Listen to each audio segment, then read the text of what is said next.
What'd you say? New Greenwich. That's what it's called. Greenwich? This is Maui Wowie. So it's My favorite movie is that I can't decide on a favorite movie. Press Next Podcast. Heyo, I'm Katie. And it's your co-host, Corey. And we're back. And this is the Press Next the Press Podcast. Next Podcast. We back, episode 97. PMP. Hold it down. Hold it 97? down. 97. Oh my gosh, we were so close to 100. And I then know. we just like... We just fell off. It was like the... Is this our first time podcasting in this house? No. We did one episode. Yeah. We did. Classic. No, we did two. We did one on Saltburn. Okay. We did the one with Copen. Oh, right. And then maybe we even did some more. But those are the two that are like probably the most recent. Okay. Anyway, if you are new here, we are a weekly podcast where we're dedicated to giving you a fix in a way that sounds like you're sitting around on the couch talking about shows and TV shows movies with your best friend. Mm-hmm. And we don't discuss, all the ins and outs just to discuss all the ins and outs. We do it because we love it, and you love it. And if you've always been here, you've been like, where y'all been? Hey, man, life been lifing. Life has been lifing. Life has been lifing. Lots of changes in the past year. A ton, and too many to actually. Damn, I might have started a new job. You definitely did. You started a new job. New gigs. Couple new tires, probably 4 of them. New battery. New battery. There you go. Anyway, life been lifing, but the movies haven't stopped. The TV shows haven't stopped. And I'm going to jump the gun and say, Katie actually been watching more TV than I do. She be watching the Love Islands and all them like real housewives, all them trash TV shows. Okay, yes. But, sorry, I got to get used to this new setup.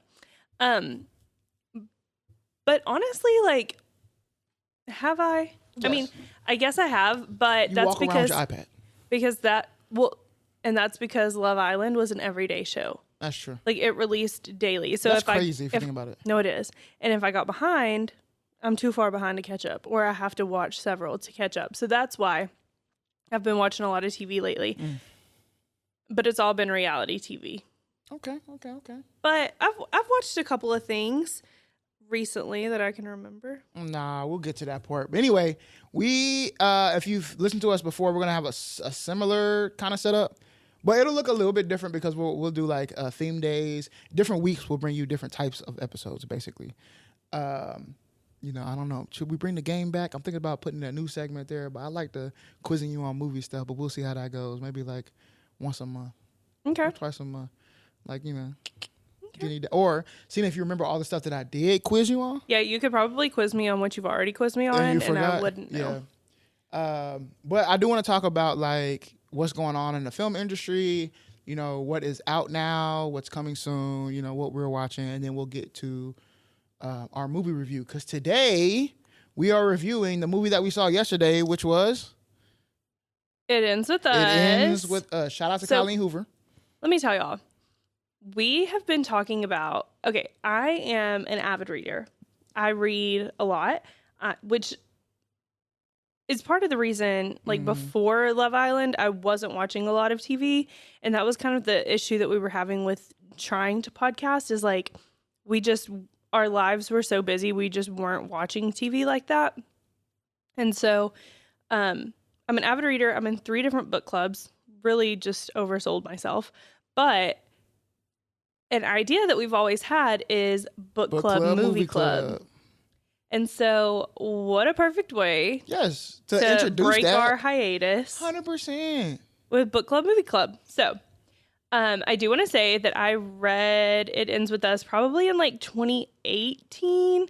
So I'll probably be talking about the movie or the book a little bit, but I just want to put a warning out there. I don't have a good memory. Like nothing sticks in this head. So if I misspeak, just know you're right, I'm wrong. Yeah. It's a podcast. What we do, right? Right. I'm gonna speak. Just give people microphones these days. Okay, so what's going on in the filming industry? First off, there's a lot, but I wanted to bring like a couple of things to the forefront of like things that maybe people would care about, because like I care about it all, but then there's stuff that like people don't even know. First and foremost, they teased Toy Story 5. Did they? They sure did. And I don't think I've seen that. Well, it's because it happened at, I think it was at DC 23. It was at like a huge thing. Okay. Was that recent? Yeah. Okay. And the storyline, apparently the plot is about the toys are now battling the iPad kids, basically. Like the toys are becoming obsolete to the iPad kids. Wait, I love that. The poster that they have, cold. So the kid, it's nighttime. The kid is underneath a blanket, and you can see like he's watching the iPad, or they're watching the iPad, and the toys are at the edge of the bed looking at. Oh, it's tough. I need to look it up real quick. It is tough. If they didn't have like a trailer or nothing like that, that photo alone, tough, because it tells you everything you need to know about what Toy Story 5 is going to be about. And also, like, to me, I think it highlights a problem. How tough is that? Oh my gosh. How tough is that, right? That's hard, ain't it? No, but it's kind of sad. Why am I about to cry? No, I'm about to cry. It's tough, but they it's look sad. So sad. Don't they? They're like, wow, we're losing to the Look at iPads. Slinky. Yeah, I know. Well, oh, they zoomed in. That's tough. Okay. I ain't seen the zoomed in version. I'm trash. Anyway, so they teased that. I think that'll probably be coming out sometime either next year or the year after that. Which I'm kind of over. Like, stop giving me stuff in 2028. Now, I'm glad you said that. They have got to stop books, movies, TV shows. Don't tell us about it, and then tell us that it drops in 2026. Okay? I don't care. It should be 6 months and maybe a year. Now, the only time I give people somewhat of a pass is if they're doing like MCU does. Here's your next 8 movies, right? I want you to get to the whole thing. I want you to stay excited about all of the movies and why we're even placing them the way that we're doing, right? Because maybe you're not excited about a Scarlet Witch movie. I am, but maybe other people aren't. Yeah. But for the rest of the timeline, if I understand the timeline, then sure. But for a Toy Story 5, fam, you could have just dropped the trailer during the Super Bowl. No, truly. Because you did it. Remember they did the Toy Story Super Bowl? Was it the Super Bowl? It wasn't the Super Bowl, but yes. Oh, was it the Pro Bowl? It was some football game. It was just a random game because it was like the Jaguars and facts. But imagine if they did that, like they bought some of the Super Bowl would probably be crazy, but you just dropped it during like a playoff football game at the Toy Story. That'd have been fire. And then it came out 6 months later. Do that. So anyway, at that same place, I think this is a couple weeks ago actually, so it's not the same place. They everybody was trying to figure out who Dr. Doom was going to be in Fantastic Four. MCU's bringing back Robert Downey Jr. and not like... I do remember that. You saying that. It's 50-50, man. Now, what are your thoughts on... Because I do love the MCU. I know nothing about Fantastic Four, though. What's up, buddy? So, what are your thoughts on them bringing back... So, for those that don't know, Robert Downey Jr. is Tony Stark, a.k.a. Iron Man. Yes. Spoiler alert. The greatest character in the MCU. He's gone. So that ain't no spoiler. You don't know that. What are your thoughts on them bringing back the same actor in the MCU? Like, obviously, it's a different. It's a different universe, right? Because yes, and I get it because like there are some comics in which basically Dr. Doom takes Iron Man's place for a certain amount of time when Iron Man leaves, but the differences in comics is like we know comics are fake. So it's easy for us to suspend our belief that this person could be Dr. Doom. You know what I mean? Okay. Robert Downey Jr., bro, you did your time. This is me personally. I love RDJ. Everybody knows this. I love RDJ. I was wondering, who's RDJ? I love RDJ. But there's so many people who could be Dr. Doom, and now we already know what we're expecting from Dr. Doom, right? Yeah. Like, if he doesn't... Basically, I just need him to be another Iron Man. Like, that's how he's going to act.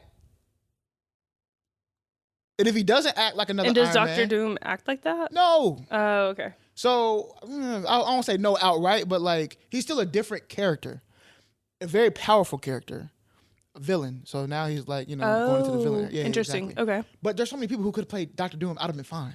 Right. Okay. So why they brought him back, sure, but also that also means you're going to be eating money up because you got to pay him. 100%. You see what I'm saying? But I think what happened was MCU got kind of tired, or not tired. They didn't do a good job of doing the multiverse. Okay. Right? So they had to scrap that. Not really scrap it. They use it enough to bring in X-Men and Fantastic Four. Mm-hmm. That's why we just got Deadpool and Wolverine. Mm-hmm. And now they're kind of trying to go away from the ideas of every movie being really tied into like the multiverse. We know what it is. There's like a canon event or a canon character. There's like 4 different ways in which it can affect the timeline. Their problem is they went into the TV shows to explain the timeline and they didn't go into the movies. People weren't watching the TV shows, so then when they got to the movies, they're like, what the hell is going on? And there's all of these new people who we don't know. You don't know Fantastic Four. Yeah, I know. You don't know X-Men, right? I just know the Avengers. That's what I'm saying. So people were like, MCU's dead. It was never really dead. It's just people, now we're getting to the parts of the comics of the heroes that aren't like really known as much. But it's still very interesting. So yeah. But yeah, anyway, what's out now though? I'm gonna do a top 3, a coming soon, and a flop or not. That's the new section that's out now, right? Okay. So it's out now. Deadpool and Wolverine, we saw that. Mm-hmm. It ends with us. We're talking about that today. And Twisters, we saw that as well, right? Yes. Yeah, we saw 3D. Shout out to us. These right now for this weekend had the top 3 grossing in the box office for this past weekend. Okay, is that why you put them up there? Yeah. Okay. Yeah. So they're out now. There's obviously there's more a lot movies more out now. I'm just putting the top 3 grossing because there are other movies that came out like Borderlands. And I'll put Borderlands in the flop or not because I was kind of excited about that because I liked the game. Right. Girl, do you know how much money they made? They made $8 million. This is the opening weekend. They made $8 million off of a $120 million budget. And I think it was another $50 million off of marketing. Oh, no. And it only made $8 million. Oh, no. Dog. If this tells That's you anything, a flop. that's a huge flop. And there was a clip that Vince Vaughn did on Hot Ones. Shout out to Hot Ones, first off. Yeah. One of the greatest interview shows of all time. The guy asked, I said the guy because I can't remember the host's name right now. The guy asked Vince Vaughn, like, why don't they have the comedies that they used to have? Like, why don't they shoot them anymore? And Vince Vaughn's answer basically was like rom-coms or like the rom-coms or just the like comedy. the comedy. Yeah, like okay. old school stuff Yeah. like that. And he was like, because these basically people are working to where they don't want to get fired. So what happened is now we're just doing IP stuff. So for instance, you'll take Borderlands, right? Mm-hmm. Borderlands was the game that everybody loved. It was a huge hit game. I love Borderlands. If you make a movie about Borderlands and it flops, everybody gets to say, oh, well, it wasn't really my fault. Like, we took the information that we had. The data shows that it shouldn't have flopped, but it did. So it's not my fault. Whereas when we were coming up, IP was, and IP stands for intellectual property, right? Mm-hmm. IP was a 16-year-old girl coming of age, right? Everybody goes through that. Yeah. Right? Trying to relive your college days, right? That's a story. That's IP. So people aren't taking chances on that because they don't want to get fired off of sticking their neck out. So they just want to do movies like Borderlands. Or, heck, even though Twisters was good, why are we doing, we're just redoing things. And you know what, the new one, this is going to be huge. It ends with us. They're about to start taking books. Any book that becomes super duper successful, they're going to adapt it for film because they're going to see that it ends with us and other movies like this have made money, and that's how they're going to make money. Well, we're already seeing that. And I think that, and I do think that we've seen that, obviously. There's tons of movies that were books first. And a lot that people don't even know were books first. But I do think that it's interesting because, and what I think you mean is we're going to see a lot of book talk. Yeah. Books. Yeah. Becoming movies. And we've seen that before. Like 9 Perfect Strangers, Big Little Lies. What's the new one? Was Big Apples Little Lies Never a show? Fall. these are all shows. Oh yeah. And so that's the thing is like most of them have become shows or they've become like Netflix movies. Right. But I think it is interesting that this one like went box office and Blake Lively, obviously. Yeah. So Shout out to Blake Lively. I went to go look up her movies because I was like, where have I seen her from? And then I remember she was in that one movie with the shark in the water. Yeah. I do remember that. But the rest of them, I'm like, dang, what was her character in the movies? Okay. She really don't be in a lot of movies. What are your thoughts on Blake Lively? I told you yesterday. In this movie, she is beautiful. Acting wise. I don't know. I feel like she just kind of plays. She finds the roles that are best that she doesn't have to really act. She can just be herself. I agree. You know? Yeah. And so I guess it works for her. Yeah, and I will say that She like married old buddy, right? Ryan Reynolds. Yeah, so Yeah. She fine. She don't gotta work. So I think that she in that like, you know what I'm saying? Yeah. Because doesn't she also have like a hair care line or something like that? She just announced it, yeah. Oh, okay. I was about to say I feel like she's probably moving in a way where she's like, I'm only gonna take the roles that aren't gonna like super challenge me. Because I think she's established enough as an actress where she don't have to take a chance. Right. Yeah, and I think that like hot take, I really don't think she's the best actress. I haven't been a fan of like her as an actress. Like I do like her and I enjoy the things that she's in, but she has never in the thing that she's in, she has never been like the top one for me. But I actually did enjoy her in this movie because again, I feel like she's just being herself. Right. Like it feels like she's just playing, you know, herself. So I do enjoy that. And then coming soon, the only one that's like a really big you've probably seen is Alien Romulus. Have you ever seen any of the Aliens or Predator movies? Mm-mm. Not your stilo? Not my vibe. And I'm going to say watching the trailer. Previews? Not your vibe? You can go watch that without me. I probably will. You can go see that without me. Even though I'm not gonna lie, like I'm more of a Predator guy than I'm an Alien guy. Alien never really tickled my fancy, but I'm gonna go see it because they've been promoting the mess out of this. Also, Smile 2. Smile too. They've been promoting the mess out of Smile 2 as well. And I'm sure, remember when they first did Smile, they had like people just randomly smiling everywhere? Yes, in the baseball games, down the street, movie theaters, in your nearest mall. I wonder if they do that again. I do want to go see, and I think it's out right now, Trap. Yeah, that one. That's M. Night, right? Yeah. Yeah, and that one didn't do too good in box office either. It didn't? Yeah, I was looking that up earlier, and I don't Well, think did it come too out well. this weekend? No, I think it came out 2 weekends ago. Not 2 weekends ago, but last weekend. Oh. Let's look it up. Trap by M. Night Shyamalan. M. Night. You know M. Night, and I love M. Night. Here's what I love about M. Night. He's kind of like a A24 to me. The thing I like about M. Night is that he's one of them people who's not afraid to take chances on stories. Yeah. Like he don't really care about like if it flops, whatever. Yeah. And when it hits, it hits. That's why I rock with M. Night. Like Oh my gosh. it came out August 2nd. Okay. And I wonder if it's doing pretty good in box office. We also have Wicked coming out on Thanksgiving. Yeah. Oh, that one. Okay. I ain't even gonna cap. I literally was like, I'm not gonna watch Wicked. I don't care about Wicked. Yeah. Off of like I guess the first trailer. And then I seen a longer trailer and I was like, hey, this is kind of tough. I ain't gonna lie. It's tough. Yeah. And I like a little origin story. You know what I'm saying? Mm-hmm. But then you were like, have you ever seen the musical or whatever? Or would you say Broadway? Yeah, just have you seen I don't the know play? nothing about it. Yeah. I ain't seen the play, so I'm excited to see that. So I'm there's more excited coming for to theaters, but I think this Friday is the opening for Alien Romulus, and there's some other films that are coming out, but you probably don't know the name of them because you ain't watching unless you one of them avids.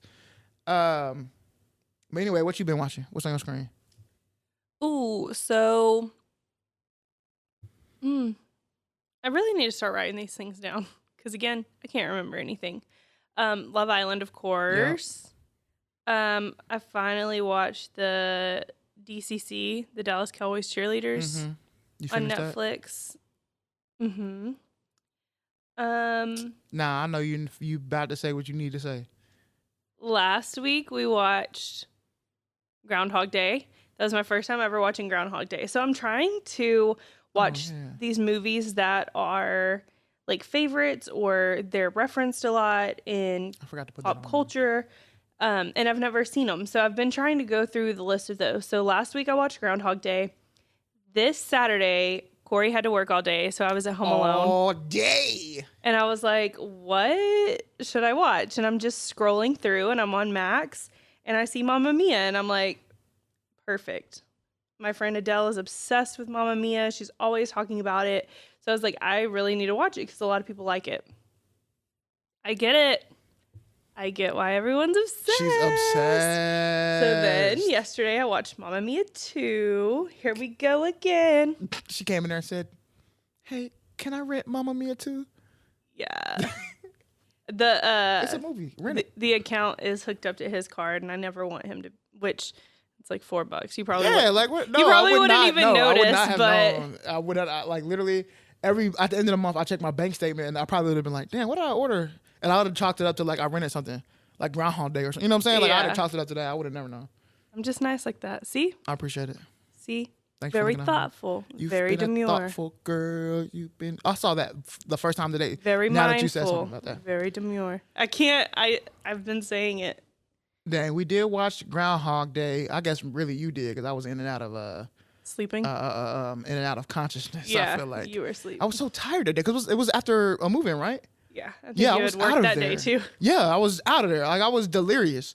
And then we've been watching the Olympics. I'm putting that on there because it is Olympics, an event. Okay, course. Shout out to USA.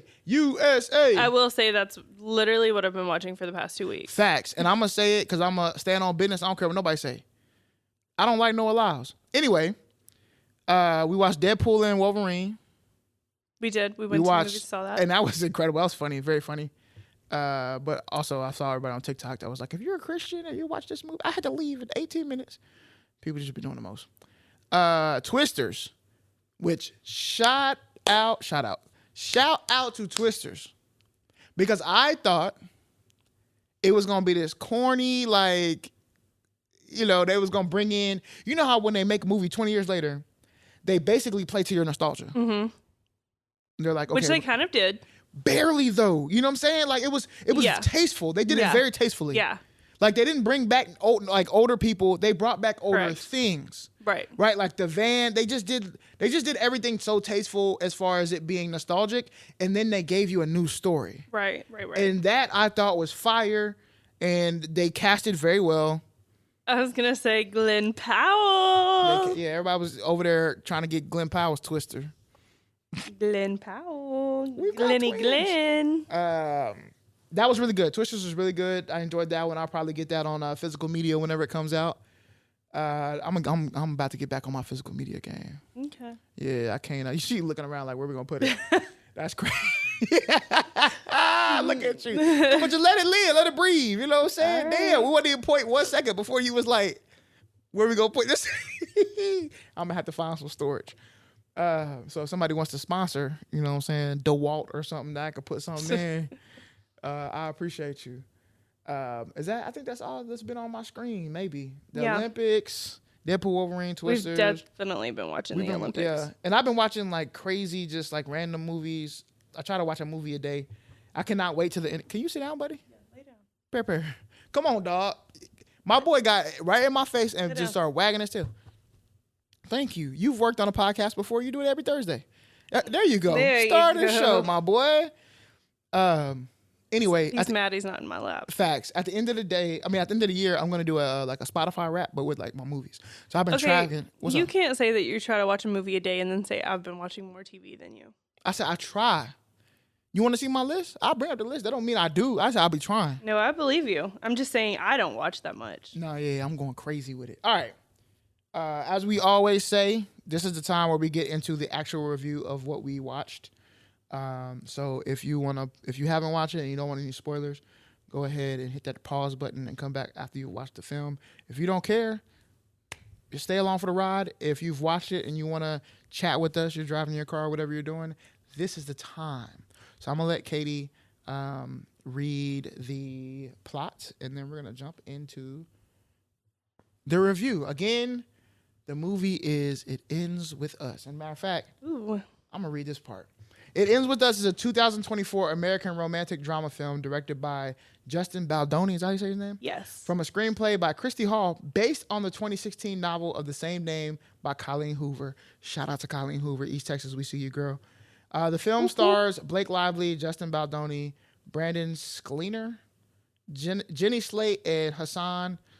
How you say his last name? Minaj? Hassan Minaj. Nikki. But Katie gonna tell you the plot. Okay. Wow, I'm nervous. I haven't read out loud since I was in school. Popcorn. Aspiring entrepreneur Lily Bloom moves to Boston after her father's death to start anew. She soon meets Ryle Kincaid, a charming and ambitious neurosurgeon. Despite Ryle's initial reluctance to pursue a serious relationship, he and Lily fall in love, leading to a passionate romance. As their relationship deepens, Lily begins to grapple with her past, including her tumultuous relationship with her father and her childhood experiences. She also reconnects with Atlas Corrigan, a kind-hearted and protective friend from her past, and begins questioning her relationship with Ryle, especially when Ryle starts having uncontrollable, rage-filled episodes and physically abuses You did her. so good. I did so good until the last three words. So Ryle is the husband. the director? Yes. Justin Baldoni. Interesting. Yeah. Okay. Interesting. So if there's beef. Well, okay. This was the whole thing when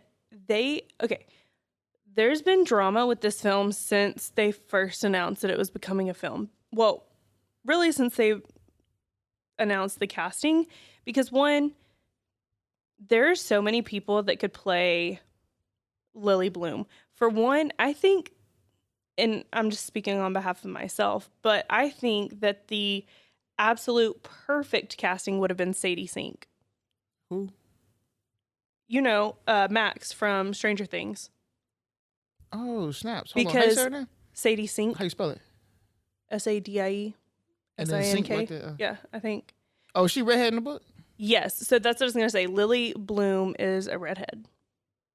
Max, she tried to float. So I think that that would have been the perfect casting.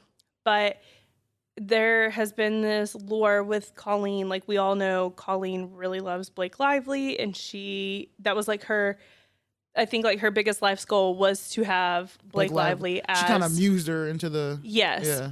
So her first movie, of course, she's going to cast Blake. A lot of people are saying that Verity's going to become a movie, which I think that's been already announced. But a lot of people are like, Blake should have been in Verity, not in this movie. But I think she did good. But there's been drama since then because people were like, okay, the casting's wrong. And then when they said that Justin Baldoni was going to be Riles, everyone was kind of just like, okay, but you're the director and you're acting? Yeah, some people, I've seen that happen before. I'm saying the reason why I think it's interesting, not only because of the beef, but typically if you're leading and acting and also directing, that's really tough to do. And Right. I think if we're rating it with 0 to 100, I think he did a pretty good job at direction. Right. So, backstory. If you don't know, if you aren't chronically online like us, or like me, Yeah. I should say, Nah, you can throw me in there. there's a lot of drama surrounding the press tour of It Ends With Us. So they've obviously been on a press tour and Justin Baldoni hasn't been there. And he actually didn't show up until the premiere night. So they did a week's worth of stuff without him. And then people noticed that Colleen and Blake and I guess the other cast members no longer follow Justin on Instagram, but Justin still follows all of them. So there's people saying that Justin's the problem, and then Right. people saying that Justin, they could never make me hate you. Blake's the problem. Because I think it also came out that Ryan, and I think Blake said this in an interview, is that Ryan Reynolds wrote or rewrote some of the scenes. And so people are saying that Blake and Ryan steamrolled the movie. Justin Baldoni. Right. And they don't be playing that in Hollywood. You got, I'm gonna just keep it a thou wow with you, at least from the things that I know, from the people who I know and the things that I've heard. You play your role, like you know your role and you play it. You don't do nothing extra. It don't matter who you are. You can be bigwig or not. Yeah. And that level of production is about relationships. So if you ruin those relationships, it's hard to like, you know what I'm saying? That's what's going on with Blade right now and everything else. So that's interesting. Yeah, so that's the whole drama surrounding It Ends With Us. Well, all right. Outside of the drama, outside the of movie that, let's itself, talk about the movie. Rated 0 through 100. Where we at? Remember, and this is my rating system. Sorry. Okay. We're going with CRS. That's why I call it Corey's rating system. Okay? Because I believe that most things in life, 0 to 40, not that great. You know, anything close to 0 is pretty bad. 40 to about 65, very average, where most things in life lay. Okay? 65 and above, now you're getting into the good, great, best. You know what I'm saying? Mm-hmm. So very rarely should things, in my mind, land in the 90s and stuff like that. It's one of them ones that, if it's in the 90s, it's one of them ones. Right. So with that being said, 0 to 100, where does this land? I give this a 78. 70, that's a good score. I was gonna give it a 73. Were you? Yeah, 70. Okay. So we can land on 75? Split the difference? Yep. All right, you heard it here first. Press Next Podcast says 75 rating for It Ends With Us. And 75, again, that's a good score. a very good score if we're going off of Corey's system and not the grading system y'all be thinking. It ain't 75, so it's a C. We going up and up. You know what I'm saying? Yeah. All right, I'm with the 75. Why was it a 75? What do we like about the movie? I really like the emotion that it made me feel. Like it made me feel something. It gave you the waterworks. It was hitting you in your soul. Well, I didn't cry, and honestly, You was close to shocking. Yeah. I really thought I was gonna be boo-hooing. I felt one part of you laying on my head. I thought you was finna go ahead and No. My eyes did water, but I didn't cry. I like that it made me feel something, and I actually think that the movie did the book justice. I feel like they. Wow. Yeah. That's big. Now, obviously, the book was better. Of course. Always, of course. the book is better.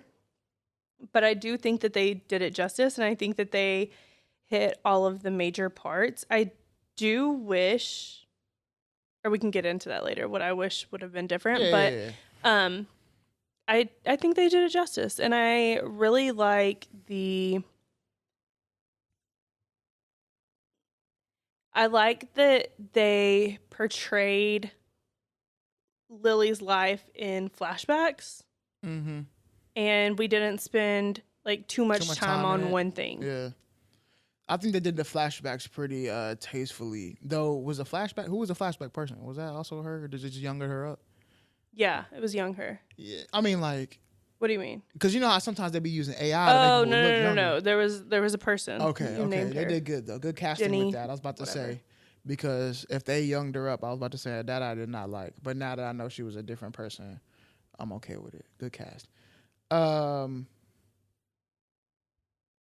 don't know what I think was good. I think there was a lot of good in the movie. Shout out to old boy who directed it, because I think he did a good job in direction. I think it paced pretty well, except for one part where I guess we'll talk about. But I think it paced really well. I think the comedy was like on point. Yeah.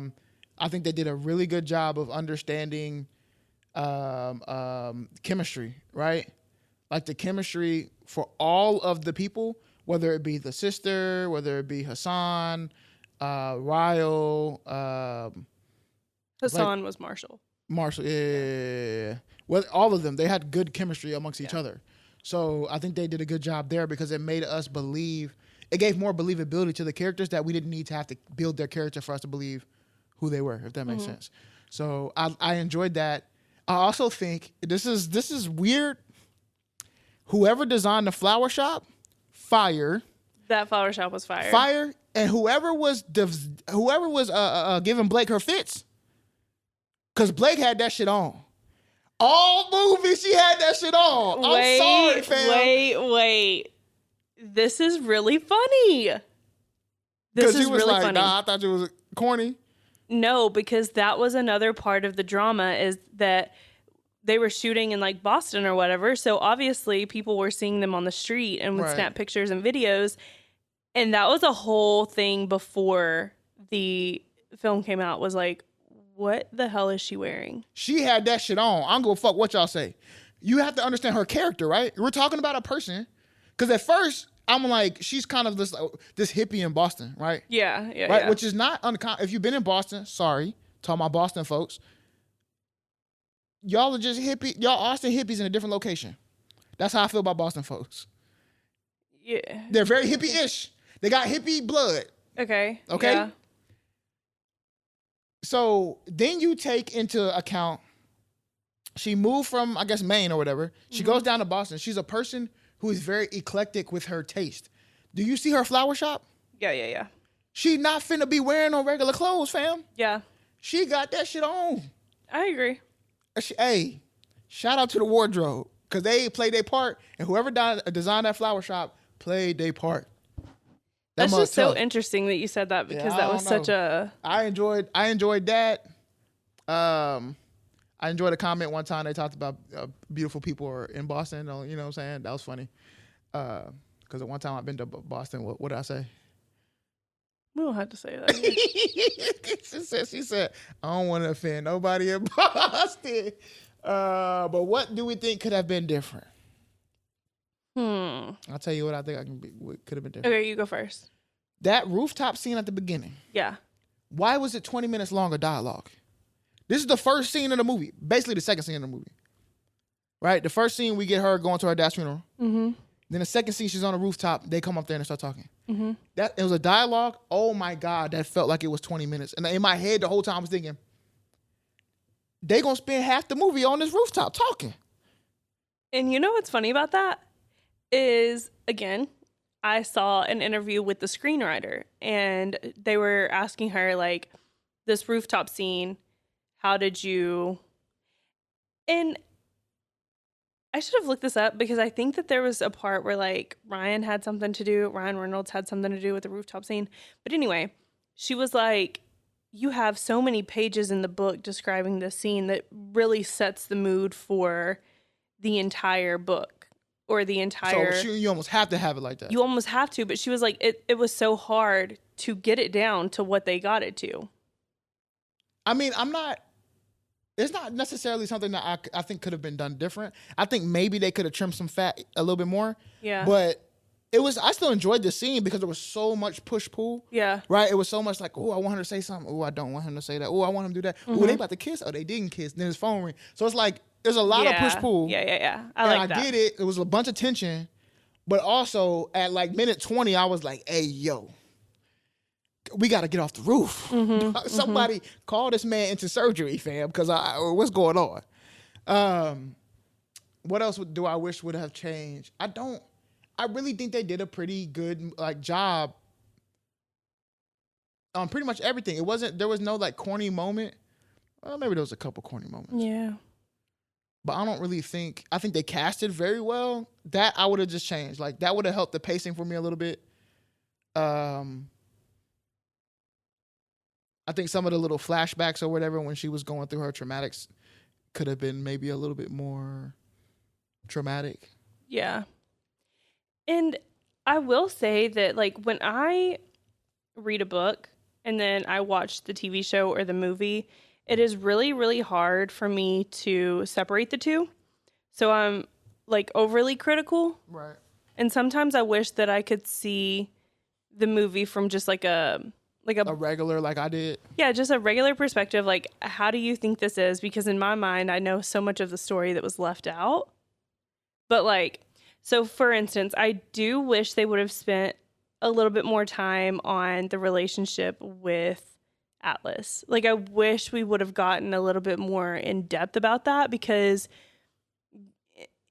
and I think that they did a good job, but like, that was really, really her first love, right? Like, yeah, she like I see that. Where you're going with that, you know, like, because also she was in deep with him for sure. So the first time when they were in the restaurant, right? And he, first off, beautiful job of The hand. Yes, just using the hand, right? As being like we draw our eyes to it. She drew her eyes to it, right? And saw the scar. And she saw the scar, and there was a moment where she took a beat, and it was like we're all thinking the same thing, right? Which is, no way this is gonna be Atlas, right? Mm-hmm. Like that's what we're thinking, was like, no way this is gonna be Atlas. Mm-hmm. And we look up, and it's Atlas.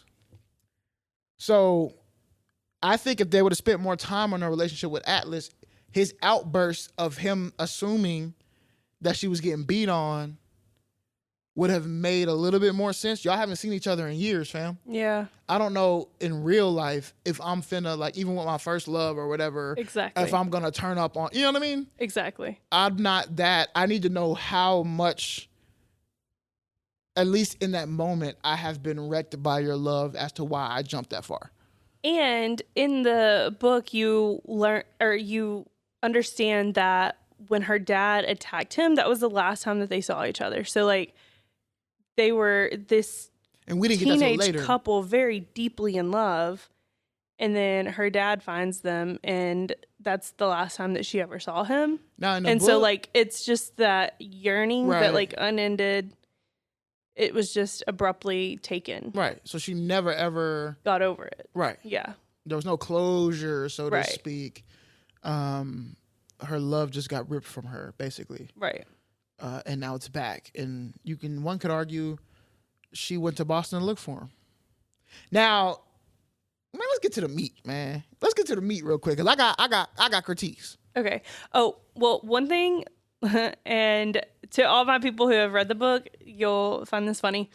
But what you didn't understand is the first time, so when they show her in her room as a younger person, and she's writing in her diary, and it says, "Dear Ellen," and she's like writing a letter. And then the first time that Atlas comes over to the house, she's watching Ellen on TV. I saw that. So a big part of the book is that she, and I guess that's, they kind of showed this with her on the bus and all the girls talking about her and laughing, but she really was like a loner. So she was kind of like Atlas. That's why they were a good match. Exactly. Yeah. But she was like this rich person, right? But she was a loner, so she wrote letters to Ellen DeGeneres. That's and funny. Like that was her best friend, was Ellen, and she would write all these letters, and that's like half the book. And people were like, I swear to God, if they include these Dear Ellen letters in the movie.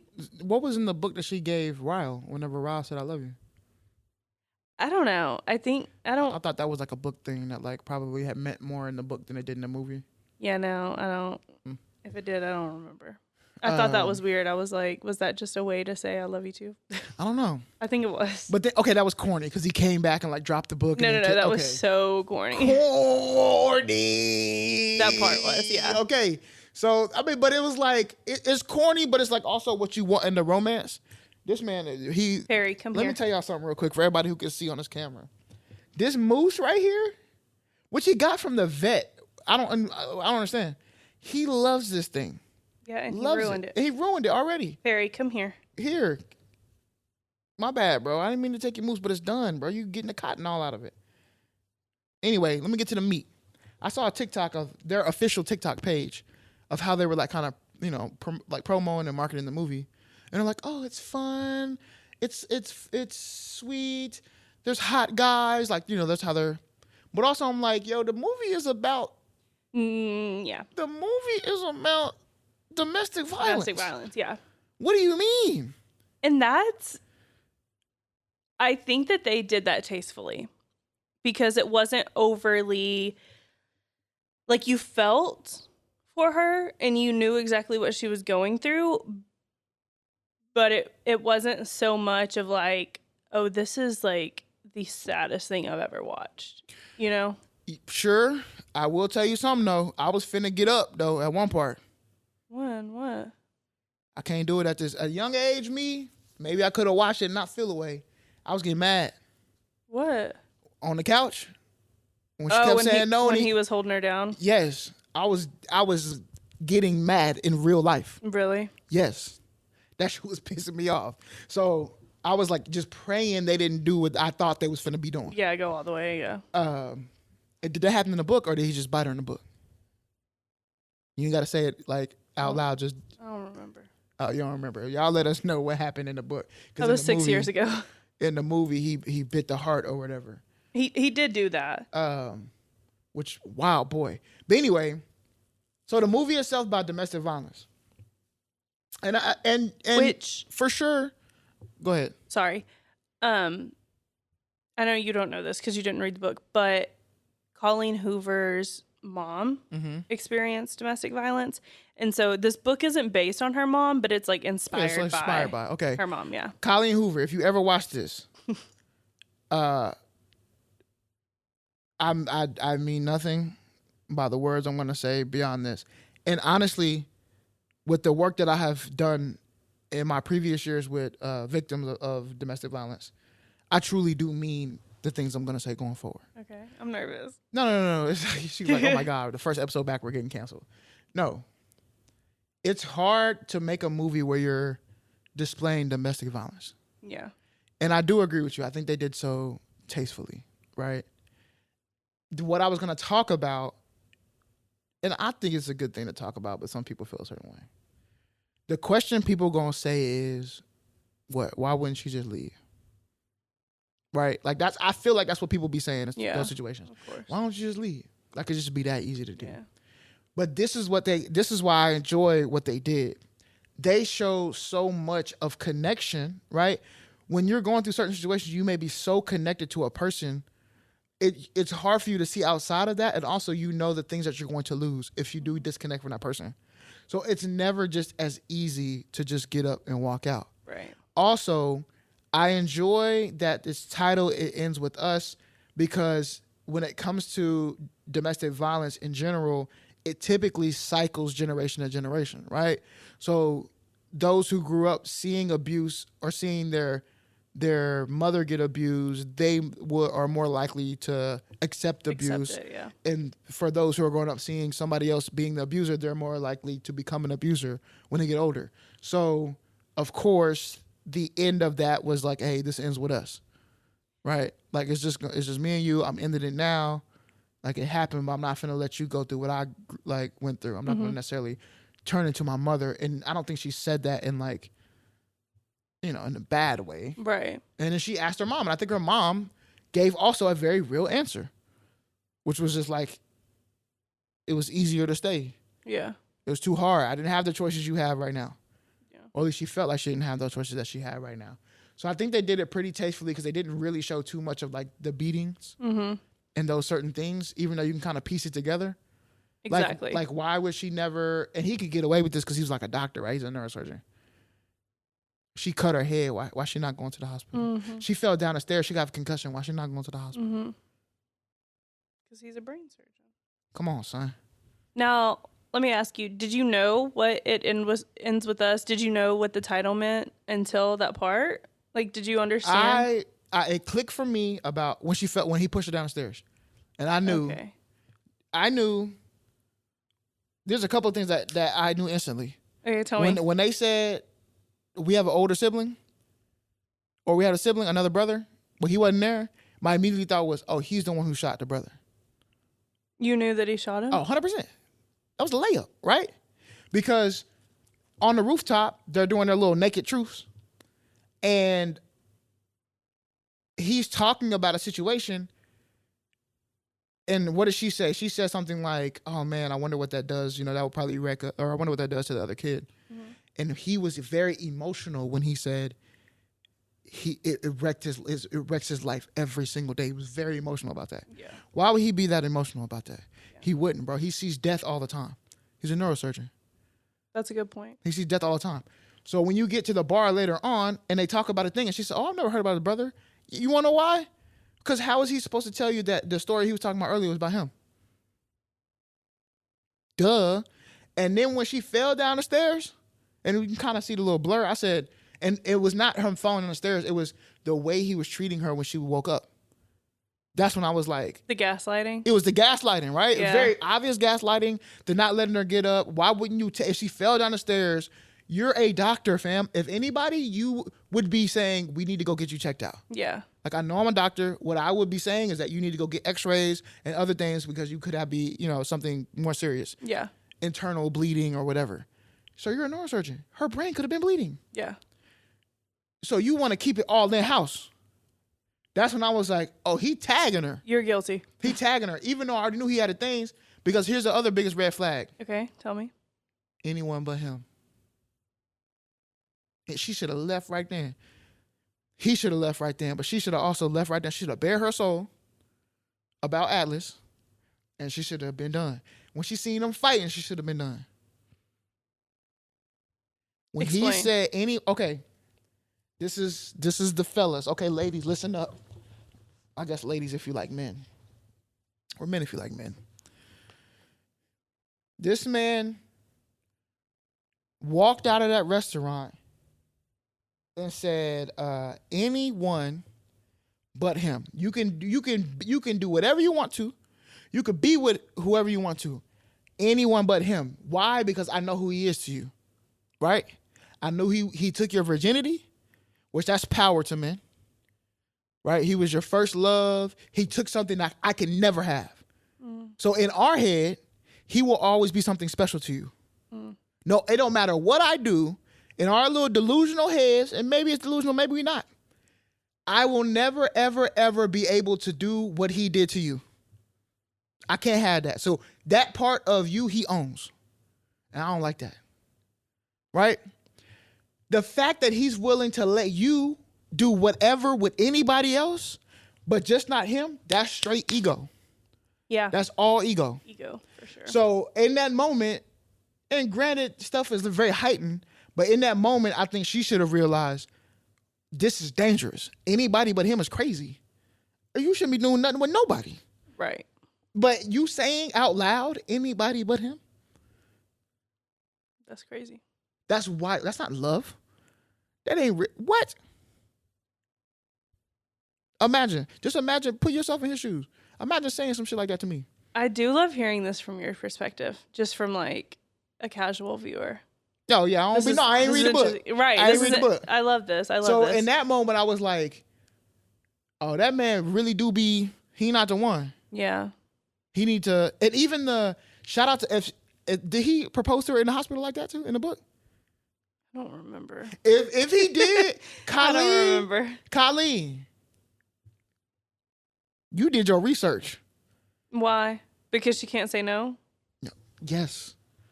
Because she's in front of everyone? This is how an abuser would act.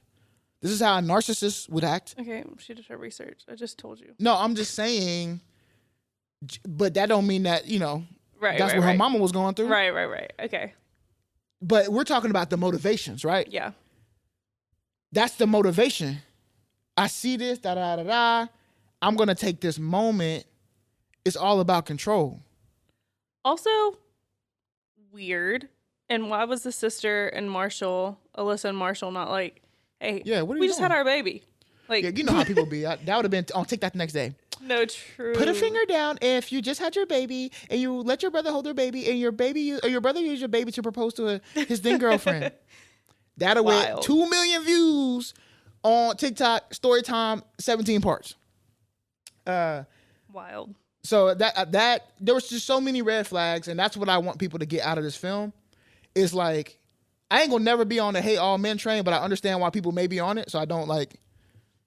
It is what it is. If that's how you've experienced it, I will say, I do have some sympathy for you, not empathy. I do feel for you because I think there's some great men out there that you need to connect with, but I understand because men do wild stuff, and I think they just did it very tastefully. Yeah. And if there's anything else, and this is what is gonna kill me about this film, that man Ryle seemingly is like what the ladies want as far as like the sexy hot man. The abs, the chiseled jawline, the job, money, the hair. Yeah. The his. I mean, look at his flat. I said flat like I'm a. Oh my gosh! What I'm are sorry, you, British? Wow. Hold on. Look at his apartment versus Atlas. Right? Yeah. They're two different people. Yeah. So this is what the movie is. Oh, should I tell the world? I understand Swifties now. Oh, I was like, tell what? Yeah, go ahead. Oh my God. Let's talk about that because the way there are so many songs I feel like there are so many Taylor songs that could have been used in this film. And obviously, like, we knew a Taylor song was going to be used. It was in the trailer, but obviously Taylor is Blake's best friend. Now, they could have used so many songs for this movie. Like, there are so many situations in which a song would fit. The way that they used My Tears Ricochet, Tough. Very tough. all my folklore girlies, Very tough. unite. And I have been very critical about that side of Taylor. He likes the pop Taylor. He likes Midnights. He likes 1989. He's not folklore evermore. TTPD. I used to say, when she He get will into not that, listen to TTPD. Uh-uh. He doesn't like Listen to it twice. the sultry. But here's what I understood. It was an awakening for me. A Taylor awakening. And I'm Swiftie adjacent. Tay-wakening. A Tay-wakening. So shout out to Taylor Swift, because what happened was this. The music elevated the scene so high, right? It was so ethereal. It was so perfectly matched for the scene of music. I mean, for the scene. It just hit me. It stuck me. You know what I said? I said, wow, I get it now. For those who like Taylor Swift, this is what they see when they hear her music. This is what you see when you hear the music. Because that movie, it ends with that. It's not for me. I would never, ever watch that movie. Yeah.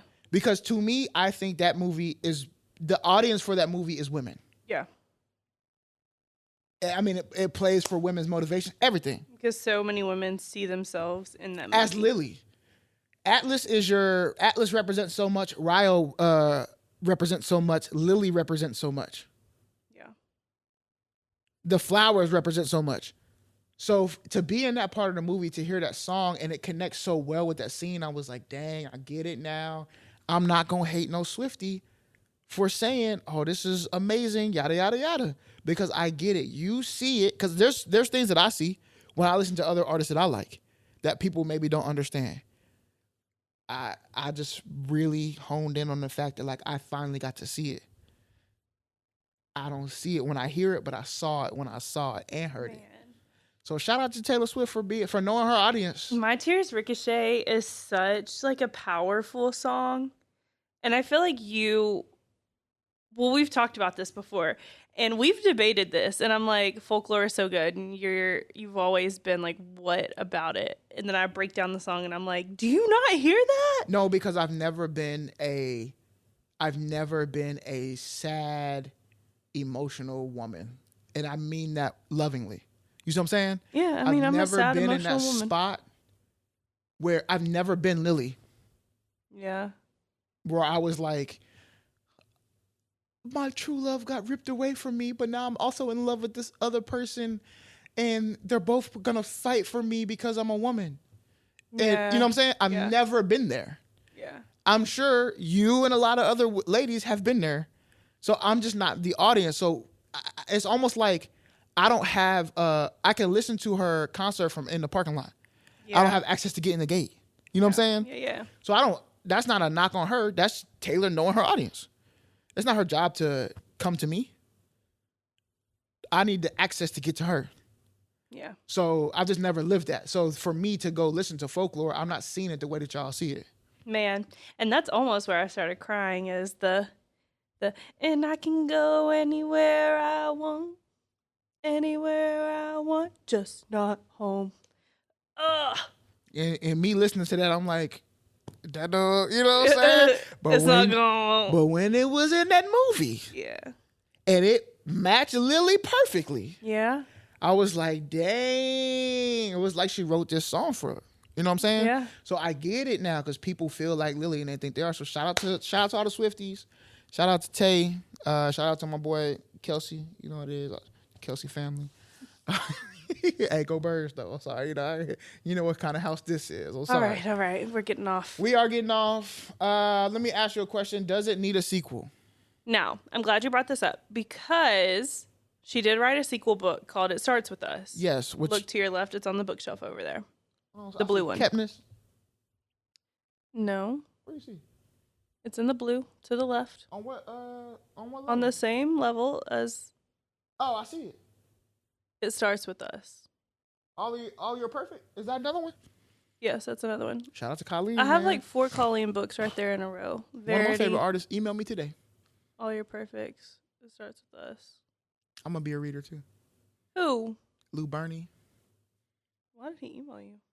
Cause I'm on his email list whenever he be writing books. Oh. Anyway. Yeah, hey, but then I replied. He emailed me back. So she wrote this book. I didn't think the book needed a sequel, and I don't think that there needs to be a sequel movie because I don't think so either. Let me tell you. Well, one, the book, it was just like a lot of fluff, is what it felt like. Just to tell you, spoiler alert, cut it off. Is just to tell you that her and Atlas end up together, and there are tribulations as there are with relationships because Ryle is still in the picture, and we know that he's an asshole. Which that's another thing in the book. He was like unbearable. No, and I think in the book he was like more mean, but she wrote it in such a way that you're actually pulling for him in the book. Like you really want him to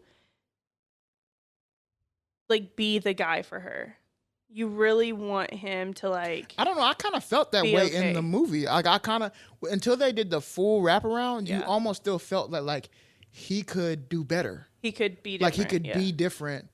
And then even in the moment when she was like, "Oh, we should name her Emerson after your brother," I was like, "Oh, this is gonna be the thing that propels him to be a better person." Yeah, but then she did the wildest thing you can do, which is crazy. In real life, I would not suggest doing this. Yeah, that was wild. In a movie, it's like mic drop. Yes. What would you do if this little girl that you're holding in your arms right now came home and told you that her boyfriend was hitting her? What would you say? And he was like, first off, there's no man of his caliber, and I mean like narcissistic, is gonna answer that question right there. As a matter of fact, it's gonna turn him up. Right. I thought he was about to Issa Rae that baby the whole time. Exactly. I thought he was about to Issa Rae that baby, but he didn't. But in the movie, it was like, it was very dramatic. It was very powerful. Real life, that was the wrong choice. Yeah. Anyway, go ahead. So anyway, then this book came out, like I said, probably even before I read it. I don't remember when it came out. I read it in like 2018, I think. And then it blew up on TikTok over COVID when people started getting into reading and like there was this renaissance on books and Book Talk popped off and like I really do think, and I feel like there's a lot of controversy around Colleen Hoover, but I do think that her writing is kind of like a gateway drug, for like a better terms. Like it's easy to read, it's quick, they pace really well, it's digestible. You don't have to be on some like high reading level where you have some like deep understanding of what you're reading. You can just read it and be like, oh, okay, like the words mean what the words say. So, which I enjoy because that's the one thing I hate about reading is like you try to describe the air in 30 different words. Like you could have just told me it was brisk outside. Right. So it's mad brick out here. So then this book blew up. People wanted more. They wanted to know what would happen if Lily ended up with Atlas. So she wrote It Starts With Us, which is starting over, being with Atlas and their, life. But honestly, it wasn't needed. It was a lot of fluff. I enjoyed it. Like, yeah, I would love them together, obviously. So it's like, of course, I'm going to read it. But it wasn't needed. And I don't think that there needs to be a sequel because I do think that, like, it just ended so perfectly. Like, she ran into him on the street. Yes. She's not with Ryle anymore. Her kid's a little bit older, so she's out of the throes of, like, the newborn stage where every single second is devoted to this child, Like, and then she's had a little bit of separation between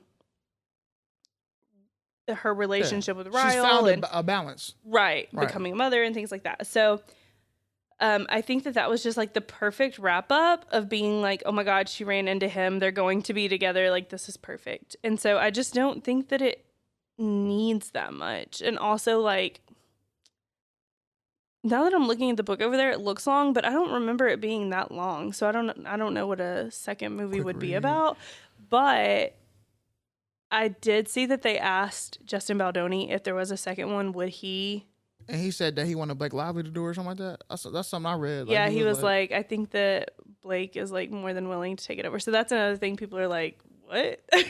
Like, why would you say that?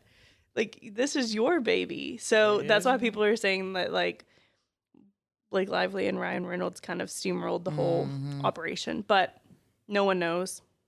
I'm not taking sides. Yeah, I was thinking the whole time, like, man, could I be in Hollywood and watch my girl get all felt up on and kissed? And I know they have like intimacy coaches and counselors and stuff like that, but like, I'm sorry, bro. It might be the rage filled for me. You come home. I've been kissing on Justin Baldoni all day. Facts, and then you gotta come kiss me, like, come on, son. Oh, like, you're funny. I don't know, dog. That's a tough one. It ain't gonna, you know what I'm saying? That's tough. But That's I guess funny. when you're Blake Lively and you're Ryan Reynolds, Yeah. you know, it's like Ryan Reynolds can kiss on, he won't kiss on too. Yeah. But when you're just lowly on me, how was work today? Oh, I got piped down by. Oh. Oh my God. Let's wrap this up. Okay, we're wrapping it up. Sorry. Thank y'all for coming to our podcast. And if you watched the movie and read the book, shout out. I'm gonna say it again because she's from East Texas, like my girl is. Shout out to Colleen Hoover. I thought the movie was good. 75 from Press Next Podcast. And let us know. Let us know your thoughts on it. Let us know if you agree with some of our takes. Book club, movie club. Book club, movie Let club. us know if you enjoyed this kind of discussion of book versus movie or book versus show, because this is really something that I want to do. Obviously, in the future, like, I'll take better notes. It won't be a 6-year gap between reading the book. So, dang, that was perfect. That hoe said battery exhausted. Oh, we're still potty, right? Like that. oh my gosh, I was looking at you like, tripping, what? Our video just cut off, the battery died, and Corey was about to just end the podcast. I was sure about to end it, but I'm finna So end anyway, it. let's end it. Thank y'all for being here with us this week, and let us know what you think. Share the video, share with your friends, and yeah, come back next week for another episode of Press X Podcast. Dang, you changed up the ending, huh? Dang, I was like, you what? changed up it's been a while. It huh? has been a while, and when you're watching TV and it asks you still watching, always press next. Deuces.